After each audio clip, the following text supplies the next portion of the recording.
Okay, welcome back, guys.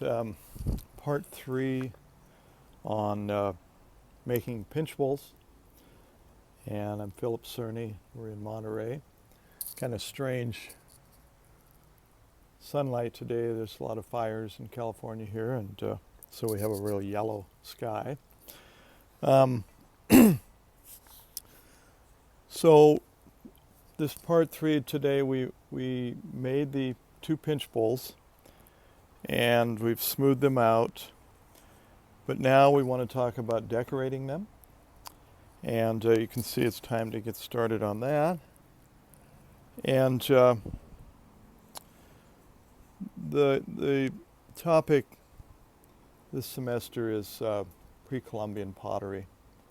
So we're going to do some things using some traditional pre-Columbian decorations.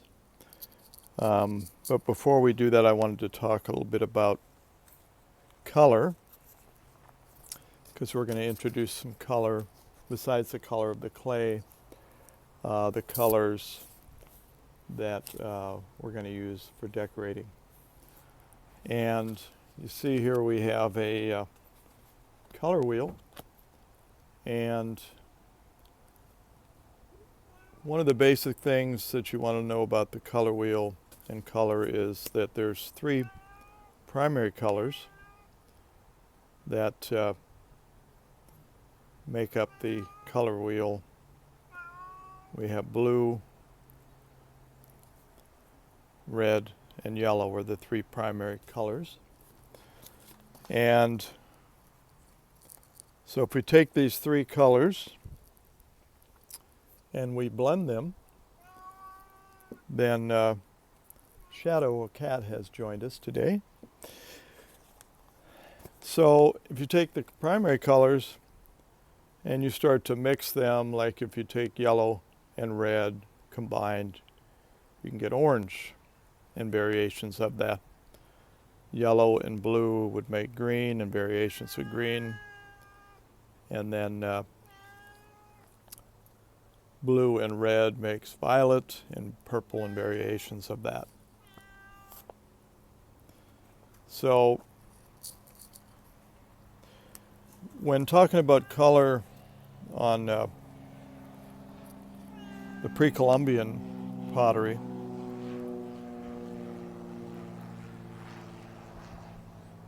you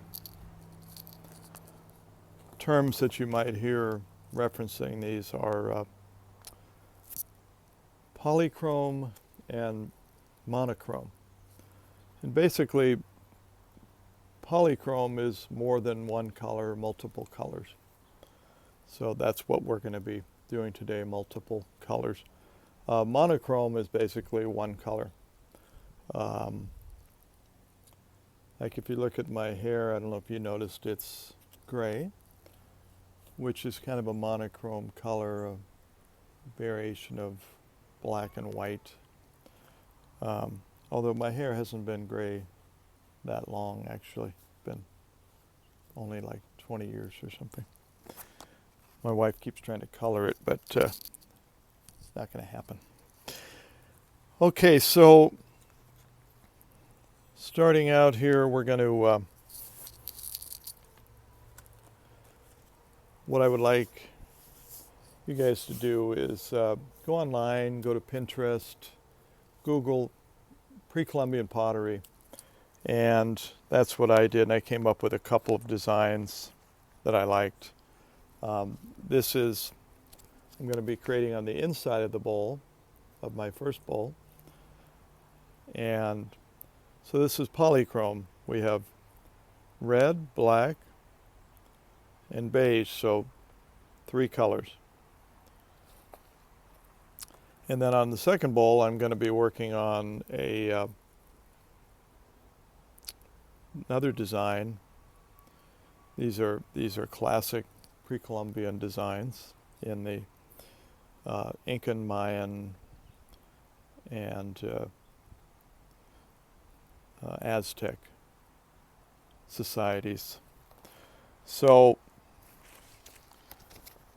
how do we get started with that? Then we So taking this on the inside of a bowl,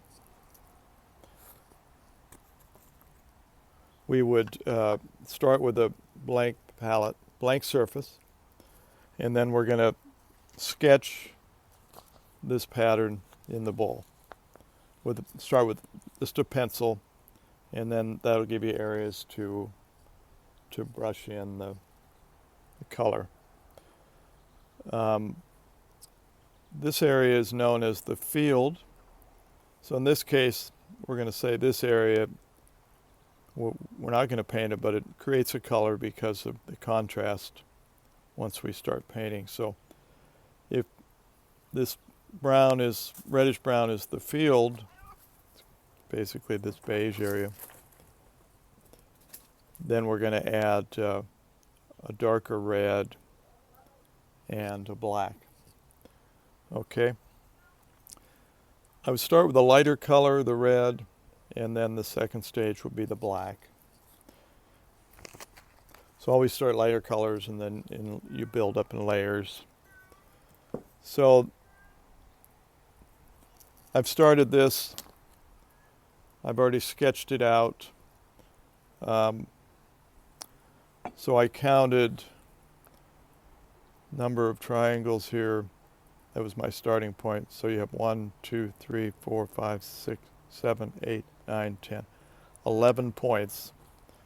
So I just put 11 marks where these triangles landed. And then I sketched in all the designs. And then I put the first coat of the red. In this case, it was this French wine was the color I used. Okay. So now I'm going to show you adding the black in. We're going to put it on the border, on the rim, and then to outline those structures there. So, in order to, and I'm working on a banding wheel. If you ever get a chance, it's a great tool to have when you're painting or when we're forming coil pots. It's a nice tool. It's called a banding wheel. Okay, so our palette today is going to be just a styrofoam plate. That works good because you can just throw this out. So you just take a little bit of this acrylic black paint, just put a little bit of it on the plate there, and have a glass, a bowl or cup full of water, because sometimes it's pretty thick. So you get your brush a little wet and just work up some of that paint, stir in a little water. Okay, and then we're just going to go in here and brush in that area. And you see I'm resting my hand on the bowl, helps me to guide.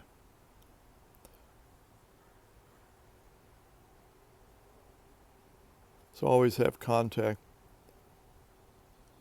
and just follow that sketch that you have.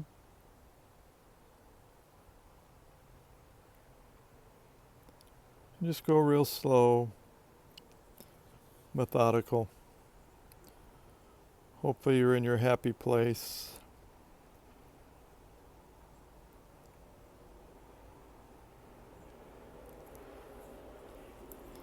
Okay. A little bit on the rim.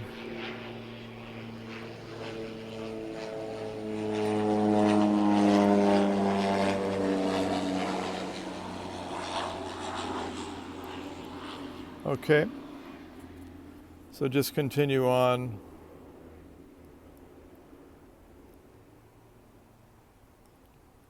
And you've already put the red on, so now you're outlining it with the black. And you just keep going. Eventually, you will have a finished piece. So continue adding the black. Now in the second bowl, we're going to work on that design. Okay, and so we'll go ahead and sketch in some of that. One of the tricks for drawing a line around is to just hold the pencil against your finger and just follow that. You're gliding along that rim. You can get a pretty even line. Don't move the position of your finger and the pencil, just rotate it.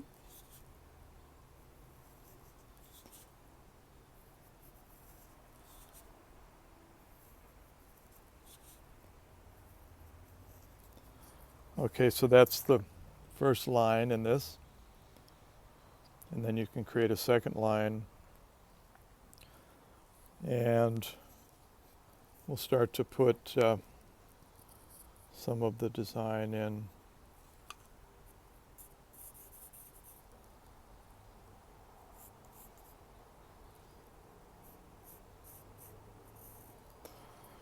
And just work on tracing that out.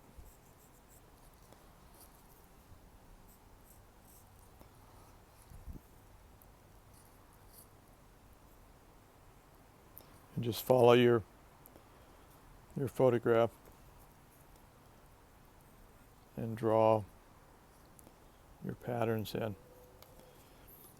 And then once you've covered the whole outside of the bowl, again, I would start with the red probably, but since I have the black on the plate already, we go ahead and once you get all the sketching done, then go ahead and paint in your colors.